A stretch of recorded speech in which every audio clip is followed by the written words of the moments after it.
D students, chapter number 1 में आगे बढ़ते हुए आज चैप्टर 1 में पहले थोड़ी बेसिक कॉन्सेप्ट समझ रहे हैं, उसके बाद हम सम करेंगे। चैप्टर नंबर 1 में पहला है बेसिक कॉन्सेप्ट में सबसे बात कर रहा हूँ पहले डेसिमल नंबर।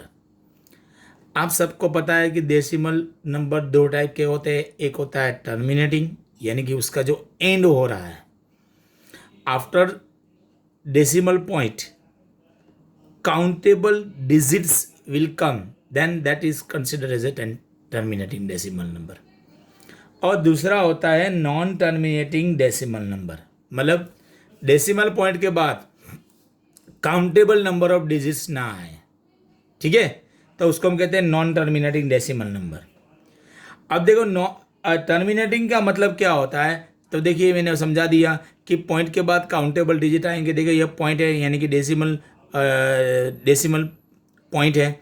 उसके बाद देखिए ये एक डिजिट आया, पॉइंट के बाद दो डिजिट आए, पॉइंट के बाद तीन डिजिट आए, पॉइंट के बाद चार डिजिट आए, ठीक है, तो ये टर्मिनेटिंग कहते हैं।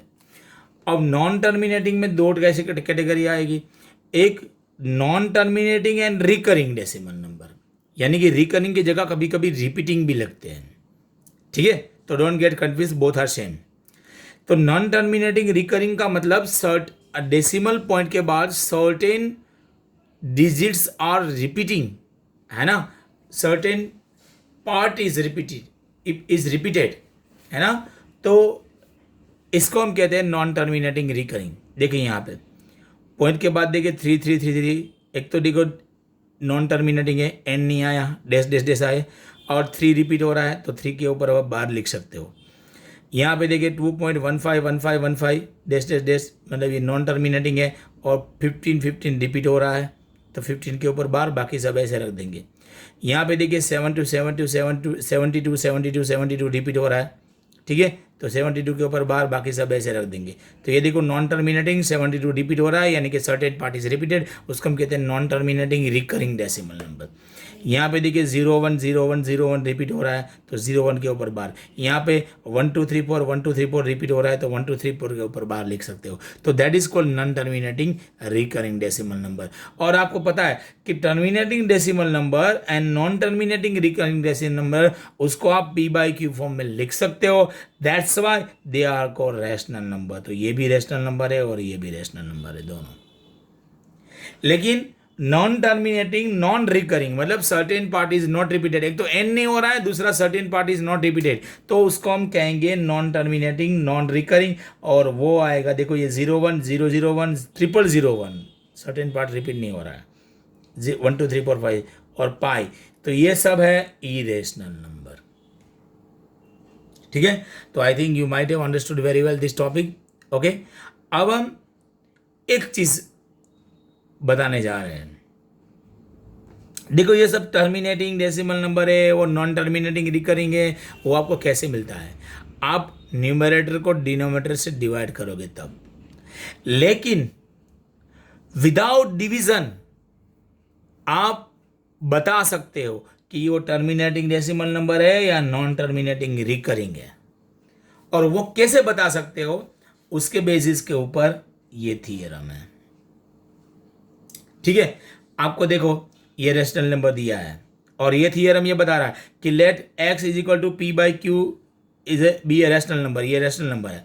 और अगर q आपका यानी कि डिनोमिनेटर है, उसका आप प्राइम फैक्टराइजेशन करो और ना, और प्राइम फैक्टर निकालो, जो हम कर रहे थे फैक्टर ट्री के जरिए, है ना। तो आप प्राइम फैक्टराइजेशन में ये 2n 5m फॉर्म का हो, यानी कि उस प्राइम फैक्टराइज में 2n 5 वही फैक्टर हो, दोनों में से कोई भी एक या दोनों ही फैक्टर हो, बाकी कोई फैक्टर ना हो। और m एन n क्या है, पावर नॉन नेगेटिव इंटीजर से, मतलब वो जीरो आ सकती है, पॉजिटिव आएगी और जीरो आएगी। तो x as a decimal expansion which terminate, मतलब ये उसको टर्मिनेटिंग डेसिमल एक्सपांसन होगा। यानी कि अगर डिनोमिनेटर मतलब q 2n 5m फॉर्म में होगा, तो यानी कि q के फैक्टर्स में आइदर सभी फैक्टर्स 2 आना चाहिए और सभी फैक्टर्स 5 आना चाहिए, या 2n 5 दोनों आना चाहिए, ओके। अब देखो theorem 1.7, if x is equal to p, अब ये बता रहा है कि अगर q है वो इस फॉर्म में नहीं है तो उसका डेसिमल एक्सपांशन कैसे होगा, है ना, नॉन टर्मिनेटिंग रिकरिंग होगा। ये बता रहा है कि x is equal to p by q be a rational number such that the prime factor x q is not of the form 2 raised to n 5 raised to m where n and m are non-negative integers, then x has a decimal expansion which is a non-terminating recurring. So I think you might have understood very well that without division you can decide whether the rational number given has terminating decimal expansion or non-terminating decimal expansion. ठीक है, here we will not discuss about the irrational number, non terminating, non recurring. अब देखो ये आपको याद रखना है, अगर ये याद रख लेंगे तो आपके लिए इजी हो जाएगा। मान लो कि सर्टेन अगर क्यू दिया है तो डायरेक्टली आप इसके पावर में लिख सकते हो। देखो 2 की पावर 1 2, 2 की पावर 2 4, 2 की पावर 3 8, 2 की पावर 4 16, 2 की पावर 5 32, ये सब आप याद रख लेंगे।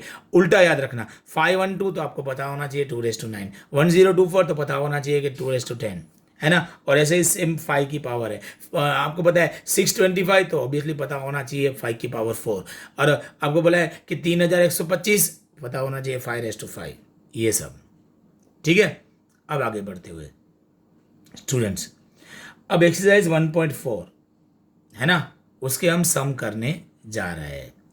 उसमें क्या बोला है पहले क्वेश्चंस में, without actually performing the long division, मतलब आपको लॉन्ग डिवीजन नहीं करना है, ठीक है।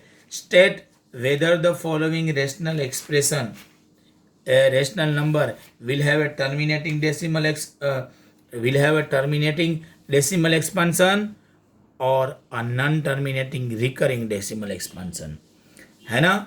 यानी कि अगर उसका Q यानी कि डिनोमिनेटर अगर 2 raised to n 5 raised to m form में होगा तो टर्मिनेटिंग आएगा, अदरवाइज नहीं होगा तो नॉन टर्मिनेटिंग रिकरिंग होगा, है ना। और दूसरी बात क्वेश्चन नंबर 2 भी कवर कर लेता हूं। Write down the decimal expansion of those rational number in question number 1 above which have terminating decimal expansion, यानी कि अगर टर्मिनेटिंग है तो उसका डेसिमल एक्सपांशन भी हमें बताना है, ठीक है। तो हम इसमें आगे बढ़ते हुए स्टूडेंट्स देखो, फर्स्ट क्वेश्चन हम करने जा रहे हैं। देखो आपको दिया है 13 डिवाइडेड बाई 3125।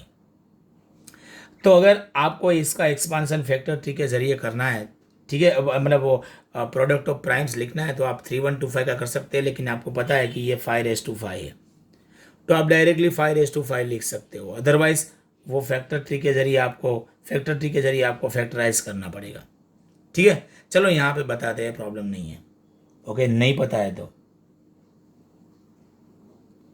3125 5 से डिवाइड होगा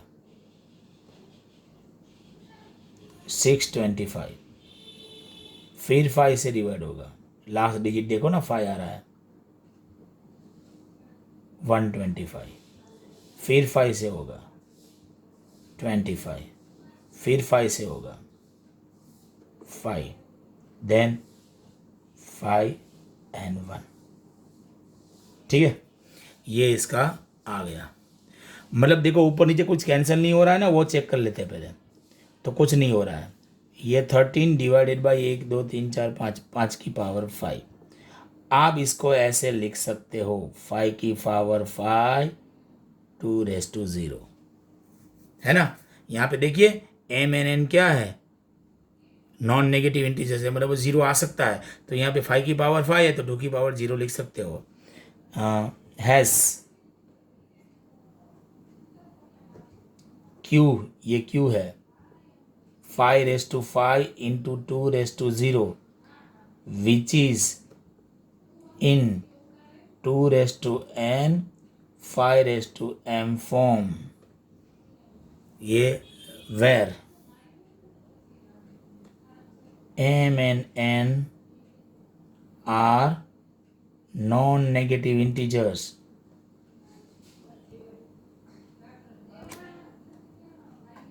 ठीक है। तो ये आ रहा है इस फॉर्म में, सो क्या हो जाएगा यहाँ पे आप क्या लिख सकते हो, hence 13/3125 has a terminating decimal expansion.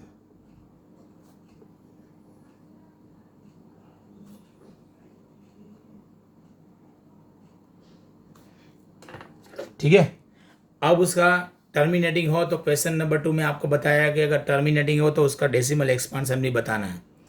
तो यहाँ पे हम उसका क्वेश्चन 2 के ज़रिए हम उसका डेसिमल एक्सपांसन भी बताने वाले हैं। कैसे करेंगे, ठीक है। तो पहले हम लिख रहे हैं 13/3125, तो इसको आप 13/5 2⁵ था। अब स्टूडेंट यहाँ पे डेसिमल एक्सपांसन के लिए हमें है ना दोनों की पावर सेम करनी है, 5 की भी पावर सेम और 2 की भी पावर सेम करनी है। तो देखिए मैं क्या करूँगा, ये 5⁵5 है, 2 की पावर 0 है, 5 की पावर 5 है, 2 की पावर 5 मुझे करनी है, तो 2⁵5 से इंटू करूँगा, तभी दोनों की पावर सेम आएगी। ठीक है, तो ये 13 इंटू ये 2⁵5 और ये 5⁵5, और अब अगर बेस सेम है तो पावर का क्या होता है मल्टीप्लिकेशन में, एडिशन, तो 0 + 5 मतलब 5। अब ये 13 ऐसे ही और ये ऐसे ही, आपने एक रूल्स पढ़ा था है ना, A × B⁵M, तो क्या होता है A⁵M B⁵M, उसका उल्टा रूल्स भी याद कर लो। अगर ऊपर पावर सेम है तो इन दोनों को आप ब्रैकेट में ले सकते हो, तो यहाँ पे देखिए पावर सेम आई तो आप इन दोनों को ब्रैकेट में ले सकते हो। ठीक है, तो ये 13 इंटू ये आएगा 2 की पावर 5, मैंने आपको ऑलरेडी समझा दिया है कि ये याद ही रख लो। ठीक है, 32 मैंने समझा दिया था आपको, मुझे तो याद ही है, लेकिन आप याद रख लो 10 उसकी पावर 5, तो ये 416 आएगा, और ये 1 के पीछे कितने जीरो लग जाएंगे, 5 जीरो, है ना। 10⁵5 मतलब 1 के पीछे 5 जीरो, तो आप कितने डिजिट काटेंगे, 1 2 3 जितने जीरो है इतने, तो 1 2 3 4 5, तो यहाँ पे पॉइंट। ठीक है, तो ये आपका डेसिमल एक्सपांसन आ गया 0.00416। ओके, यानी कि डेसिमल एक्सपांसन अगर टर्मिनेटिंग है तो ही आपको डेसिमल एक्सपांसन करना पड़ेगा, क्वेश्चन नंबर 2 में दिया था। और मैं क्या बोल रहा हूँ, उसमें आपको पावर सेम करनी होती है। ठीक है, अगर इसकी पावर यहाँ पे देखिए 5 है, तो यहाँ पे 5 करने के लिए 0 है, तो 5 ऐड करेंगे तभी तो 5 होगा, है ना। ओके, नेक्स्ट सम देखिए, ये 17/8। पहले तो ऊपर नीचे कुछ कैंसिल हो रहा है या नहीं हो रहा है ये हमें चेक करना है। देखो 17 और 8 है, कुछ कैंसिल नहीं हो रहा है तो ही आगे बढ़ना है, पहले कैंसिल होता है तो कैंसिल करना पड़ेगा। तो आप इसको 17 ये 8 मतलब आपको पता ही है 2⁵3 है, अदरवाइज आप फैक्टर ट्री के ज़रिए कर दो, 2 से डिवाइड होगा। ठीक है, 4 जा और ये 2, ये 2 जा और ये 2 और ये 1 जा, है ना। तो 8 की जगह ये 2 2 2 यानी 2⁵3 लिख सकते हो, तो ये 17/2⁵3, और आपको पता है 5⁵0 मैं लिख सकता हूँ। ठीक है, तो हैज़ क्यू मतलब ये 2⁵3 into 5⁵0 which is in 2⁵n into 5⁵m form, where n and m are non-negative integers। ठीक है, हाँ, तो इसका क्या होगा, 17/8 has a terminating decimal expansion.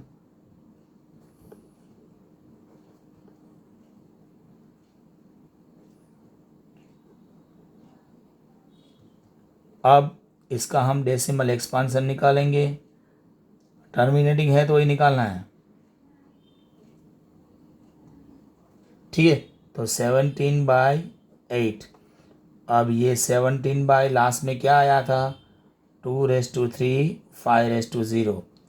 तो ये आपको पता है कि आपको क्या करना है, पावर सेम करनी है, तो 2 की पावर 3 है, 5 की पावर क्या करेंगे, 3 से इंटू करेंगे तभी तो होगा, 0 है तो 3 करने के लिए उसमें 3 ऐड होगा तभी तो होगा। तो ये 17 इंटू 5 की पावर 3 और ये 2 की पावर 3 बेस सेम है, तो मल्टीप्लिकेशन में पावर का एडिशन होता है।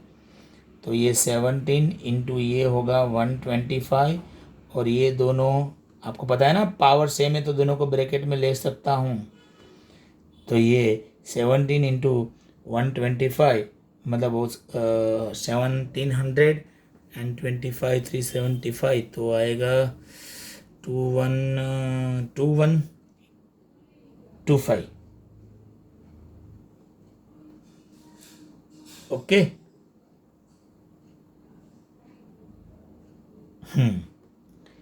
डिवाइडेड बाय 10 की पावर 3, तो ये 2125 डिवाइडेड बाय 1000 आ जाएगा। 10 की पावर 10 की पावर जितनी होती है वो 1 के पीछे इतने जीरो लगते हैं। तो कितना पॉइंट काटेंगे हम, 3 पॉइंट, 1 2 3 मतलब 2.125, ये इसका डेसिमल एक्सपांसन आ गया। सो 17/8 इज इक्वल टू 2.125, ये हमारा डेसिमल एक्सपांसन मतलब क्वेश्चन नंबर 2 यहाँ पे ये हुआ, ठीक है। जब उसका टर्मिनेटिंग डेसिमल एक्सपांसन आए तभी आपको ये करना है। उसके बाद आगे बढ़ते हुए स्टूडेंट्स यहाँ पे देखिए थर्ड क्वेश्चन में क्या दिया है, ये आप देखिए 64/455। देखो पहले कैंसिल हो रहा है, यहाँ पे देखिए 4 है, यहाँ पे 5 है, 5 से डिवाइड होने वाला है, ये 2 से डिवाइड होने वाला है, तो कैंसिल नहीं हो रहा है कुछ भी। तो चलो 455 का फैक्टर ट्री के ज़रिए हम फैक्टराइज करते हैं। ये 5 से डिवाइड होगा तो 5 9 जा और 5 1 जा, और ये आपको पता है ये 7 से डिवाइड होने वाला है, तो ये 13 जा, और ये 13 से होने वाला है तो ये 1 जा। ये सब प्राइम फैक्टर सी आए। तो देखिए 64/455 की जगह ये लिख सकता हूँ 5 × 7 × 13, और सबकी पावर 1 रख दूँ, कुछ कैंसिल नहीं हो रहा है, ठीक है। एक स्टेप बढ़ा रहा हूँ, फिर से वही लिख रहा हूँ, has Q is equal to which is not in 2m 5m form, where n and m are non-negative integers, ठीक है। ये इस फॉर्म में नहीं है तो इसका टर्मिनेटिंग नहीं होगा, तो क्या होगा, नॉन टर्मिनेटिंग रिकरिंग।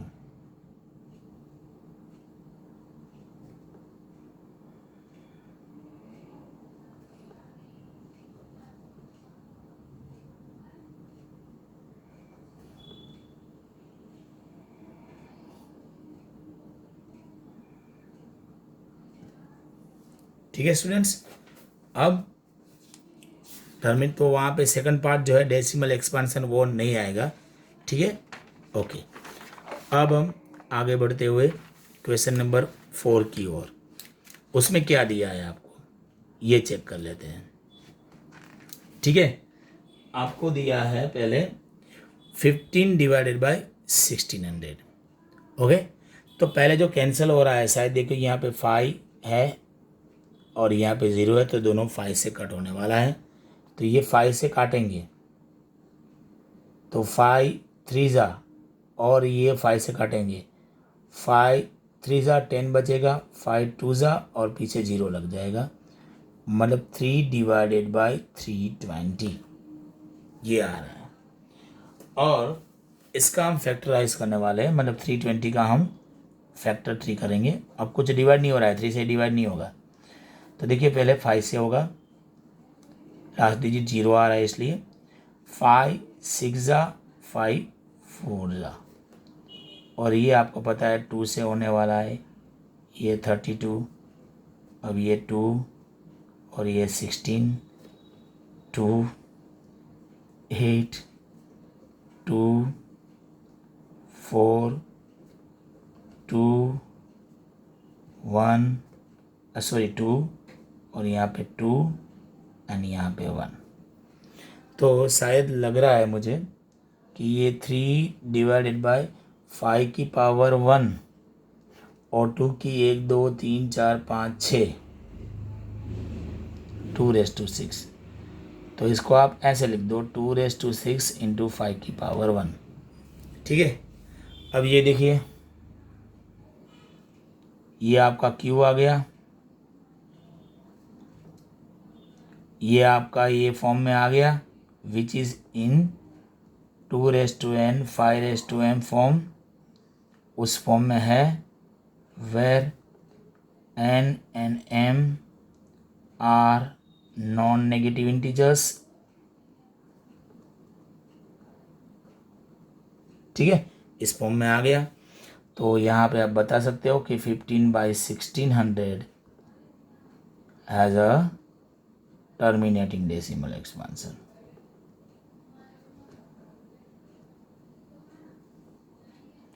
अब वो क्या होगा वो हम करने जा रहे हैं, और उसका हम डेसिमल एक्सपांसन निकालने वाले हैं। ठीक है, तो पहले मैं लिख रहा हूँ 15/1600 और उसका हमारा फाइनली आया 3/2⁶ 5:1।